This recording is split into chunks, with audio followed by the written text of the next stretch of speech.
আলুর কালোবাজারি রুখতে বিডিও অফিসে বৈঠক। এদিন ময়নাগুড়ি ব্লকের 7টি হিমঘর কর্তৃপক্ষ, আলু ব্যবসায়ী এবং মহিলা মহাসংঘের নেতৃত্বের সাথে বৈঠক করা হয়। জানা গিয়েছে, আলু মজুত করার সময় সরকারিভাবে 20% কোটা দেওয়া হয়। সেই কোটা থেকে আলু বাজারে বিক্রির জন্য হিমঘর থেকে বের করা হবে। মহাসংঘের তরফে সেই আলু বের করে বাজারে বিক্রি করা হবে। 20% কোটা থেকে যে সমস্ত কৃষক আলু মজুত রেখেছেন তাদের কাছ থেকে প্রথমে বন্ড কিনবেন মহাসংঘ। এরপর সেই বন্ড দিয়ে হিমঘর থেকে আলু বের করবেন তারা। সেই আলু প্যাকেটজাত করে বাজারে সরকারি মূল্যে বিক্রি করবেন বলে জানা গিয়েছে। এদিনের বৈঠকে ইতিমধ্যেই 4টি গোডাউন চিহ্নিত করা হয়েছে। মহাসংঘের নিজস্ব গোডাউন, কিষাণ মান্ডিতে 2টি এবং ময়নাগুড়ি পুরাতন বাজারের 1টি গোডাউন। বুধবার থেকেই মহাসংঘের মহিলারা কৃষকদের কাছ থেকে আলুর বন্ড কিনতে শুরু করবেন বলে জানা গিয়েছে। আপনি তো একটা হিমঘরের ম্যানেজার, আজকে যে বৈঠকটা হলো, মানে কি বললো 20% আলুর কি বিষয়টা আছে? আমাদের অ্যাকচুয়ালি হচ্ছে সরকার যখন আলুটা লোডিং হয় তখন 20% কোটা ছিল। এই 20% কোটা রেখে আমরা অন্য বাকিদের বন্ধ শুরু করি। তারপরে সেই 20% আলু আমাদের হিমঘরে আসেনি, কিন্তু বকলমে সেই আলু আসছে সেই কোটার মধ্যে না, কোটার বাইরে আমরা সরাসরি চাষিদের আমরা দিয়ে দিচ্ছি। এখন ভিডিও সব যেটা বললো, সেই আলুগুলো যাদের চাষিদের রাখা হচ্ছে সেই আলুগুলো আমাদের কাছ থেকে মহাসংঘ কিনবে।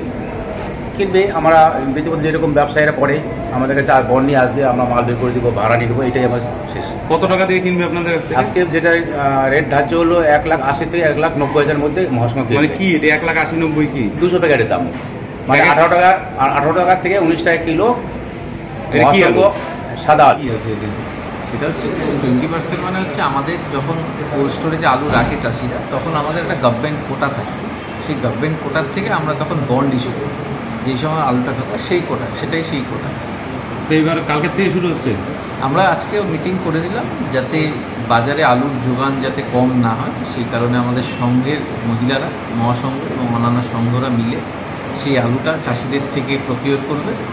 যেটা রেট আছে চাষিদের সেই রেট দিয়ে ধারাই বাছাই করে তারা প্যাকেটজাত করবে এবং তারা তাদের স্টোরের মাধ্যমে সেটাকে বাজারজাত করবে। সেই জন্য বাজার কর্তৃপক্ষকেও আমরা দেখেছিলাম বাজার কমিটিতে, যাতে আলুর যে মূল্য সরকার নির্ধারিত করে সেই নির্ধারিত মূল্যেই আলু যায় এবং আলু নিয়ে যাতে কালোবাজারি বা আলুর অস্বাভাবিক কোনো মূল্য বৃদ্ধি না হয়, যেটা সরকারের নির্দেশিকা রয়েছে, আমরা সেভাবেই তাদেরকে গাইড করে দিই। বলছি, কোনো আপনারা গোডাউন বা কোনো দোকানকে চিহ্নিত করলেন?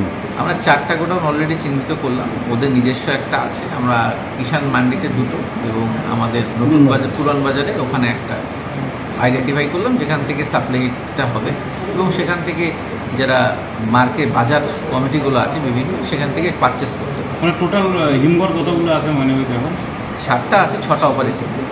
6টার থেকেই হচ্ছে? 6টার থেকেই হবে। 6টা হিমঘর থেকে না, আমরা সরাসরি কৃষকদের থেকে নেব।